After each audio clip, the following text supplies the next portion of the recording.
Many of the dead lie in white sheets. The names, if they're known, are written on the fabric enshrouding the bodies. At least 525 people killed in a single day in Egypt, according to the country's health ministry, a staggering number.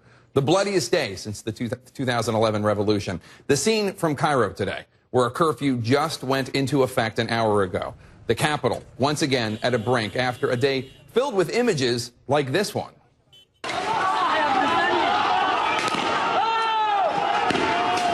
Forces of Egypt's interim government stormed two camps filled with supporters of ousted President Mohamed Morsi, and the result, a slaughter.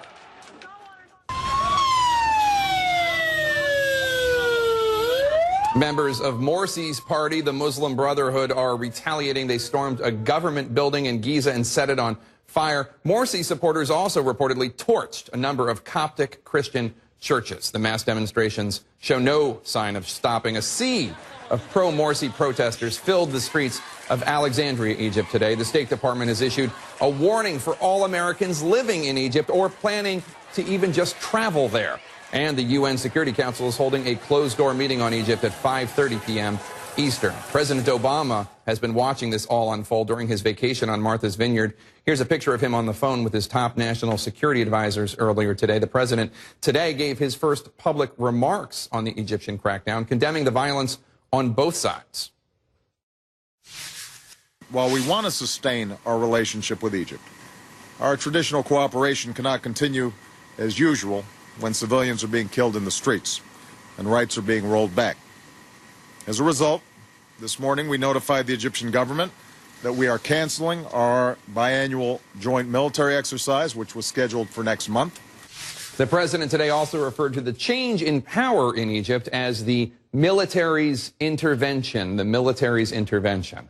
There's another word that could be used to describe the act of a military overthrowing a democratically elected leader and installing a new government in its place. A coup. But you will not hear anyone in the Obama administration use that word if they did call it a coup. The law dictates that the U.S. would have to stop sending aid, specifically $1.5 billion in annual aid to Egypt. So the State Department has decided that it simply will not decide. The law does not require us to make a formal determination.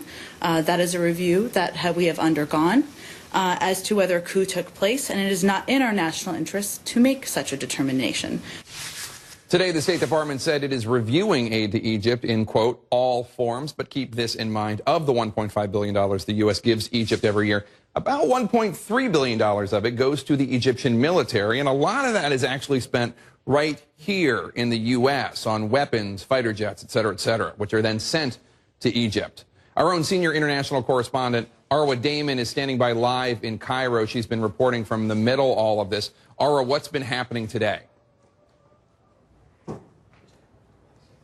Well, if you compare it to the levels of violence that we saw taking place yesterday, it most certainly has been, relatively speaking, fairly quiet. Earlier in the day, we actually went down to one of the churches that had been looted and burnt by an angry mob of Islamists, as eyewitnesses were describing them as being the actions of the government when it came to deciding to send its security forces in, its policemen in, to use violence to clear out those two sit-ins, as having a very significant ripple effect here. You have these increased attacks on the Christian community. You also have these attacks against police forces. Morsi supporters refusing to go back home. A lot of people very concerned about where this is all going to go. And this is why even here on the ground, there were those who were advising the government against taking this kind of action. Using violence to go in and clear those demonstrators out was only going to create the kind of situation that we have right now. And any sort of political resolution moving forward